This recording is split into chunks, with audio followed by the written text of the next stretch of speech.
تو وہ کیا کرتا ہے، پھر میئرمنٹ کرتا ہے، اس کی لینتھ کو میئر کرتا ہے، ویڈتھ کو میئر کرتا ہے، مجھے کہتا ہے کہ یہ اتنے مرلے کا پلاٹ ہے یا یہ اس کا اتنا ایریا ہے.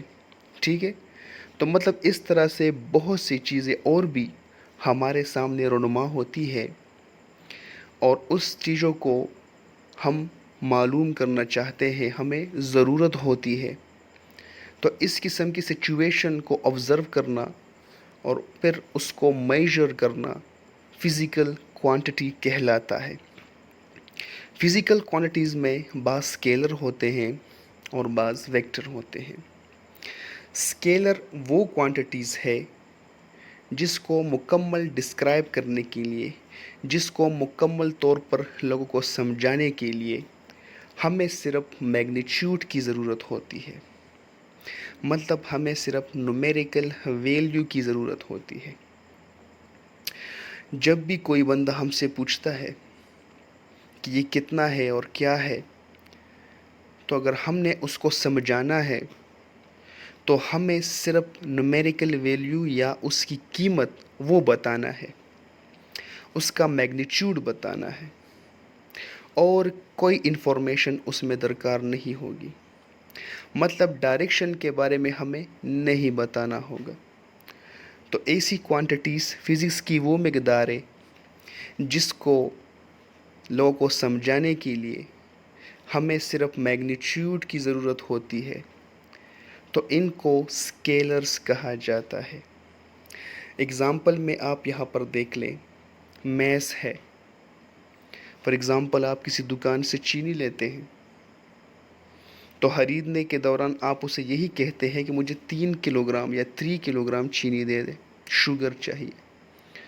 آپ اس سے کوئی اور قسم کی ڈیمانڈ نہیں کرنا چاہتے. وہ بھی آپ کو 3 کلو گرام چینی ہی دے گا اور کوئی اور بات آپ سے نہیں کرے گا. 3 کلو گرام چینی سے آپ مکمل طور پر سمجھ جاتے ہیں کہ یہ کیا ہے اور کتنا ہے اور مجھے کتنے پیسے دینے ہیں. تو میس آپ کے پاس کیا ہے، اسکیلر ہے.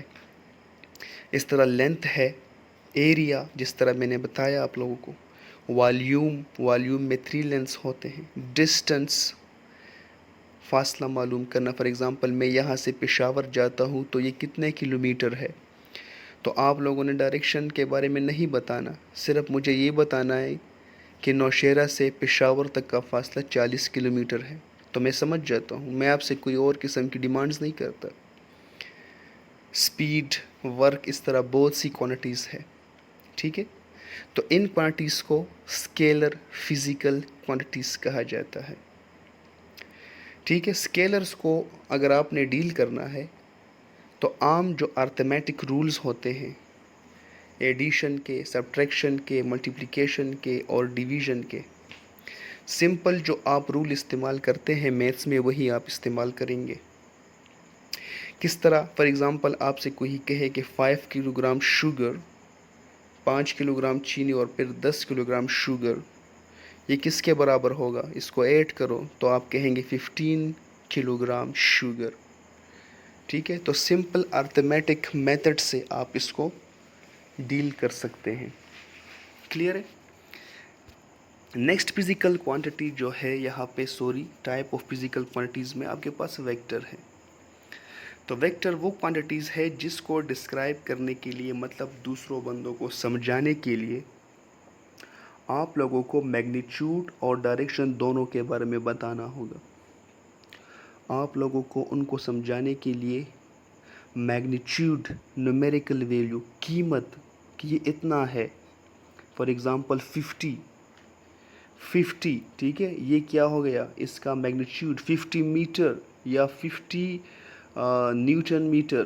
ٹھیک ہے. تو یہ اس کا میگنیچیوڈ ہو گیا ایک خاص فزیکل کوانٹٹی کا. اور اس کے ساتھ ساتھ ڈائریکشن، آپ کس ڈائریکشن میں جا رہے ہیں، نارتھ میں جا رہے ہیں، ایسٹ میں جا رہے ہیں، ساؤتھ میں جا رہے ہیں، ویسٹ میں جا رہے ہیں، ان کے بارے میں بھی آپ لوگوں نے بتانا ہوگا. اگر دروازہ مجھے کھولنا ہے تو میں کس طرف کھولوں؟ اس کو پل کروں، اس کو پش کروں، اس کو کھینچوں، اس کو دھکیلوں؟ تو فورس آپ کے پاس، قوت جس کو آپ کہتے ہیں، اگر آپ سے میں کہوں کہ یہ چیئر پہ فورس لگاؤ، قوت لگاؤ، اس کو کھینچو، اپنی طرف کھینچو اسے. تو میں نے آپ کو بتایا کہ اسے اپنی طرف کھینچو، تو آپ سمجھ جاتے ہیں کہ مجھے اپنی طرف کھینچنا ہے. تو مطلب اگر میں آپ کو یہ بتاؤں کہ فورس لگاؤ تو آپ لوگ نہیں سمجھ سکتے. آپ پوچھیں گے کہ سر میں قوت لگاؤں، فورس لگاؤں ایک باڈی پر، اس چیئر کو میں اٹھاؤں تو کہاں لے جاؤں؟ تو کہاں لے جاؤں کا مطلب یہ ہے کہ آپ لوگوں نے ڈائریکشن مانگا. تو ویکٹرز کو سمجھانے کے لیے، مکمل طور پر بیان کرنے کے لیے ہمیں دونوں کا سہارا لینا پڑتا ہے.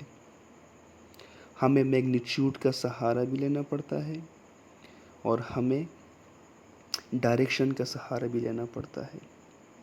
تو فزکس کی وہ مقداریں، فزکس کی بہت سی مقداریں ہیں، وہ مقداریں، وہ کوانٹیٹیز جن کو ڈسکرائب کرنے کے لیے ہمیں ڈائریکشن اور میگنیچیوڈ دونوں کا سہارا لینا پڑتا ہے، تو ان کو ڈیئرس کہا جاتا ہے ویکٹرز.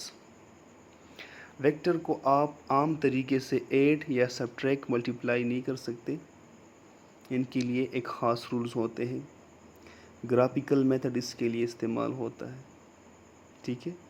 سمبولک میتھڈ استعمال ہوتا ہے. آگے انشاءاللہ جب ہم اس چیپٹر میں جائیں گے تھوڑا بہت آپ لوگوں کو مزید انڈرسٹینڈنگ انشاءاللہ ہوگی. اگزامپل میں یہاں پہ اگر ہم دیکھیں تو ہمارے پاس ڈسپلیسمنٹ، یہ پڑھیں گے بعد میں، ویلوسٹی، ایکسلریشن، فورس اور ٹارک، یہ ایسی مقداریں ہیں جو ویکٹر ہے، ٹھیک ہے. فورس آپ سب جانتے ہیں، تو میں نے آپ کو سمپل ایگزامپل سے سمجھا لیا کہ فورس لگانا ہے تو کس طرف لگانا ہے. نارتھ سائڈ پہ لگانا ہے، ایسٹ پہ لگانا ہے، ساؤتھ پہ لگانا ہے. مکمل انڈرسٹینڈنگ کے لیے ہمیں ڈائریکشن کا سہارا لینا پڑتا ہے، ٹھیک ہے. تو اس قسم کی کوانٹیز کو فزکس میں ویکٹرز کہا جاتا ہے، ٹھیک ہے. گڈ، امید کرتا ہوں کہ آپ لوگ سمجھ آ چکے ہوں گے. دوبارہ پڑھتا ہوں. اسکیلر اسے کہتے ہیں جس کو صرف میگنیچیوڈ کی ضرورت ہوتی ہے، اور ویکٹرز وہ کوانٹیٹیز ہے جس کو میگنیچیوڈ پلس ڈائریکشن دونوں چاہیے. اوکے.